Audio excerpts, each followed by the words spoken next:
I'd like to welcome you to session 3A. And the first talk is an exponential separation between randomized and deterministic complexity in the local model by Yi-Run Chang, Zvi Kopelowitz, Seth Petty, and the talk will be given by Yi-Run.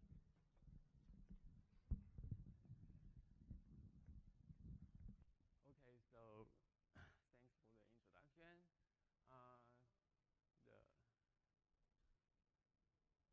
The title of the talk is exponential separation between randomized and deterministic complexity in the local model.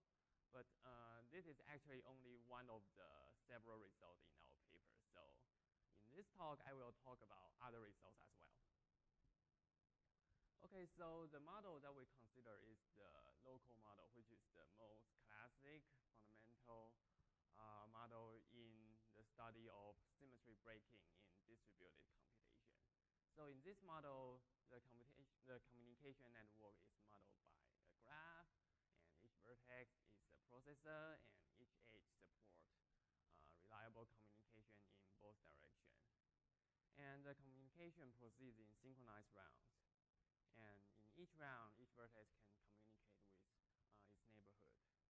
So in this model, we allow unbounded amount of local computation power and also unbounded message size. And we also assume that each vertex knows the following two parameters. That is n, which is defined as the number of processors in the network, and delta, which is defined as the maximum degree. And the runtime in this model is measured by the number of communication rounds. Okay, so in one round of the local model, an algorithm first each vertex first sends and receives message from its neighborhood, and then it does some local computation. And after the last round, each vertex decides their output independently. And equivalently, we can also view a T-round local algorithm as follows. First, it gathers all information within the distance T neighbor, and it does some local computation and decide its output. The reason that these two definitions of local algorithms are equivalent is because we don't have any constraint on the message size. So essentially, what a vertex can learn in a T-round algorithm is essentially all the information within distance T neighborhood.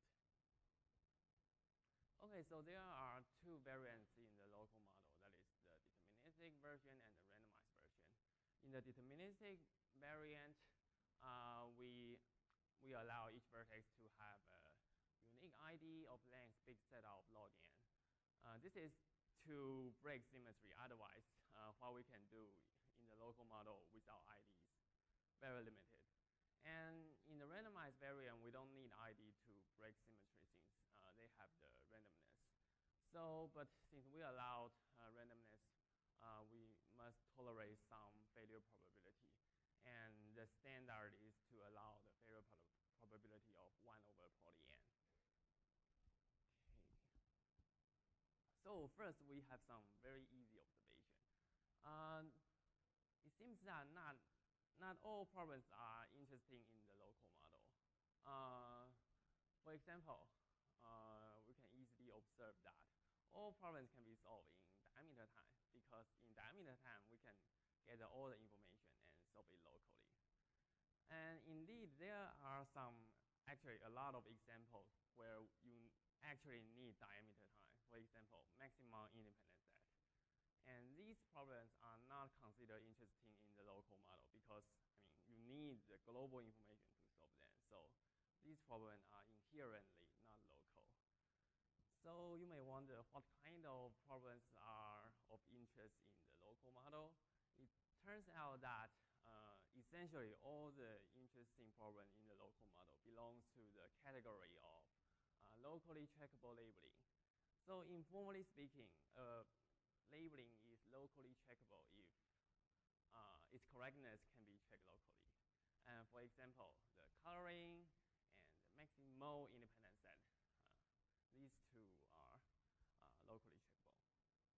Okay, so before proceeding to our result, let's do a very quick exercise to allow you to familiarize with algorithms in the local model. So how do you compute 2 delta coloring? And there is a very easy algorithm. So first, each vertex holds a set of available color, and in each round, they just choose one uniformly at random. And let's see. So you can see that the 2 end vertices successfully color themselves because there is no conflict.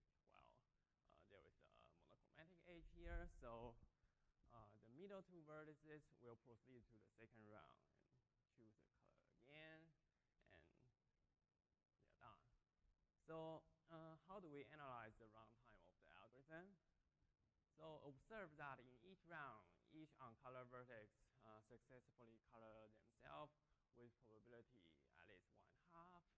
So after log n round, we will have a 2 delta coloring with high probability. So that's how this algorithm ends in log n time. So in the next, I'm going to present a very useful and very generic tool that allows you to design a randomized algorithm based on a deterministic algorithm. So recall in the previous example, suppose that the allowed failure probability is not 1 over poly n. Instead, it is 1 over delta. Then the procedure will take only log delta time. So if for simplicity we assume that delta is a constant, then this is constant number of rounds. And what is so good about the failure probability 1 over delta? If the failure probability is 1 over delta, then the expected number of uncolored neighborhood is less than 1. So we can conclude that with high probability, the connected components formed by the uncolored vertices have size at most O of log n. So suppose that we have a T of n time deterministic algorithm. Then how much time does it take to apply the deterministic algorithm on these connected components? It is T of log n time. So this will give us a randomized algorithm that runs in T of log n time, which is sort of an exponential improvement over the best deterministic algorithm. Okay, so this is the current state of the art in the local model. This looks very complicated, but you can find out that there are some regularity. For example, if you ignore the dependency on delta, so the randomized complexity is actually identical to the deterministic complexity on O of log n size graph. For example, here you can see that there. And what does it mean? It means that essentially all the state-of-the-art randomized algorithms follow this graph shattering framework in, yeah. Also notice that this is going to be presented in the next talk in this session. Okay, so this just raises a very intriguing question. That is, can we do better than the graph shattering technique? That is, if we denote the that P as the time complexity in that local and rand P as the optimal time complexity in rand local, then suppose that the deterministic complexity is this, then is it possible to obtain a randomized complexity that is much better than this? And surprisingly, we can show that the answer is no. That is, the graph shattering technique essentially gives us the optimal randomized algorithm in the following sense. That is, we prove that such inequality holds. Okay, so before presenting our proof, let's do one more exercise. So you may wonder how a typical lower bound in the local model looks like. And here is a very classic example. So the theorem is that any small O of log delta n time algorithm that colors a tree must use this many colors. The proof is very simple because any algorithm that runs in this amount of time cannot distinguish between a delta regular tree and a delta regular graph that has a very high girth and also high chromatic number. So if we have such an algorithm that use a small amount of colors, then it will not only color a tree, but also color this high chromatic number, this graph with high chromatic number, and this will lead to a contradiction with the chromatic number of this graph. So it means that such an algorithm must use at least omega of delta over log delta colors. So there is a remark that is such kind of lower bound is inherently unable to separate randomized and deterministic complexity. So if you want to separate the randomized and deterministic complexity, or you want to prove a lower bound that is specific to ran local or dead local, then you must explicitly incorporate either the failure probability or the distinct IDs, that is the feature that is specific to these two models. Okay, so let's begin the proof of our first result. Okay, so recall that what we want to prove is this inequality. So our strategy is de-randomization. Suppose that you have a randomized algorithm.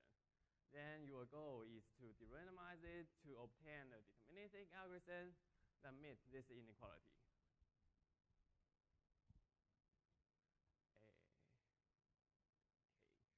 So our proof will follow the very classic BPP containing p-poly proof.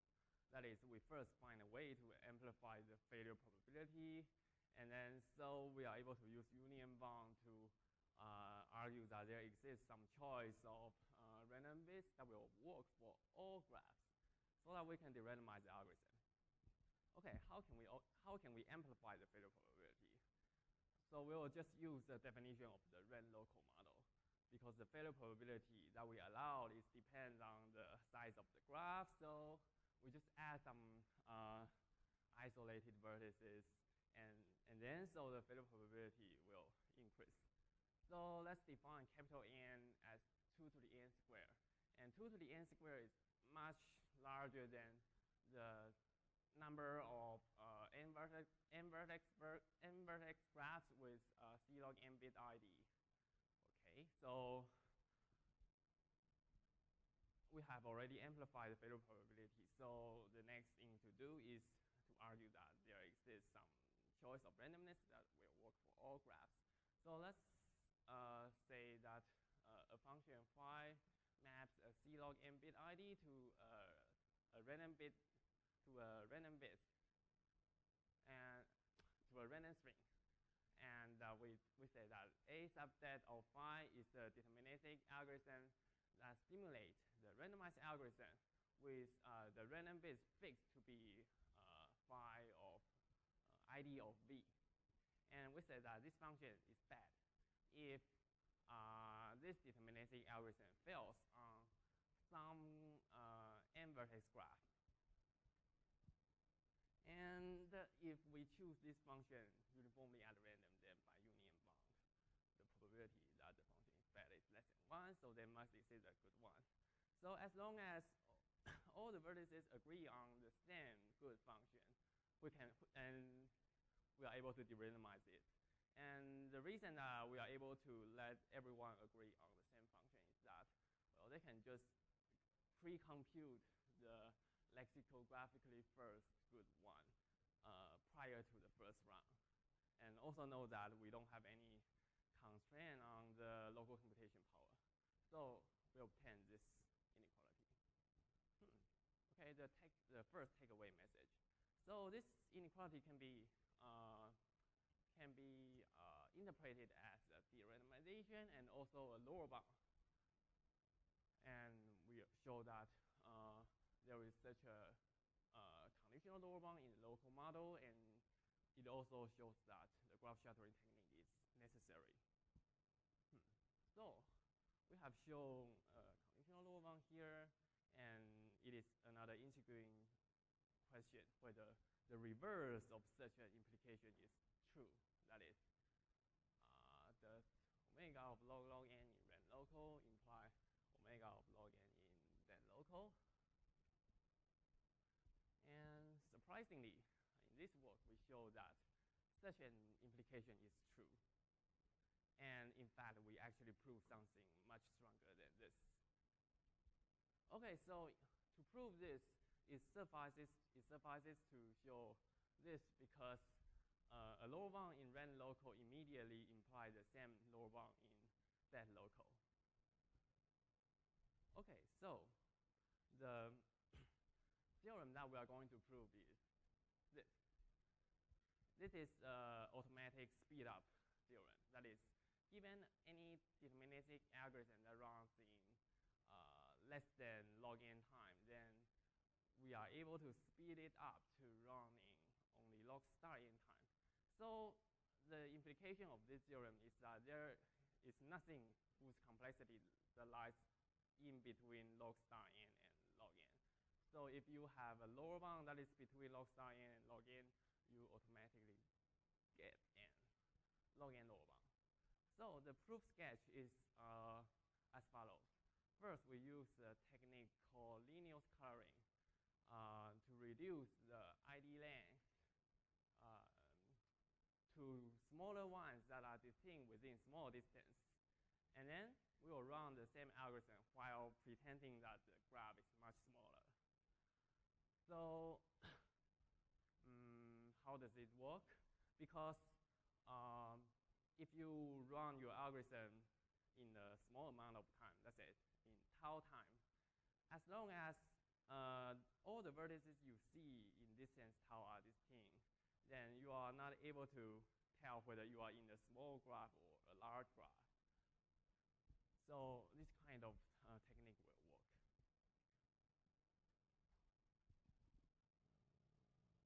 Okay, so let's give some details of the proof. So basically, the runtime of our technique is as follows. First, we use linear coloring to produce small IDs that are distinct within small distance, and then we execute the original algorithm with the new smaller IDs.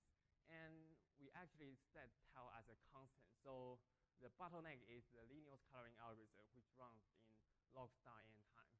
And that's why, that's where the log star n comes from. And also notice that this proof will work for all the locally checkable labeling problem. That includes coloring, maximal independent set, maximal matching, and so on. Okay, and this is the second takeaway message. That is, there is nothing that lies in between for constant delta. Okay, so you may wonder what will it like if we allow some non-constant value of delta. And the reason that we care about non-constant delta is because of this table, which shows the state-of-the-art complexity of delta coloring trees. And by symmetry, you feel that the correct answer here is omega of log base delta n. And actually, we are able to prove that this is actually the correct answer by a similar technique. So let's give some details. So basically, what we do is very similar to the previous proof. We use linear coloring. And the technique that we use is a lemma that is called the round reduction lemma that is introduced in the Stock paper. So this lemma basically means that you can reduce the number of rounds by 1 at the cost of increasing failure probability. So if the number of rounds of your algorithm is too small, then this will lead to a contradiction because you can just iterate this lemma for t times and you will obtain a 0-round algorithm with some small failure probability. That's impossible. So using this technique, you will automatically obtain this log n lower bound in rand local. And if you may feel that if you set p equals to 0, then you will automatically obtain this log n lower bound in that local. But this is not a correct inference because in the dead local, you need to have a distinct IDs in order to execute a deterministic algorithm. And to generate such ID, you need this failure probability. So you still get this log n lower bound, which is not good. But we can overcome this barrier by first generate a very long ID and string it using linear coloring. Okay, so we obtain this lower bound, and the combination of these two results will give us the first instance of exponential separation. Okay, so that's it. Thank you.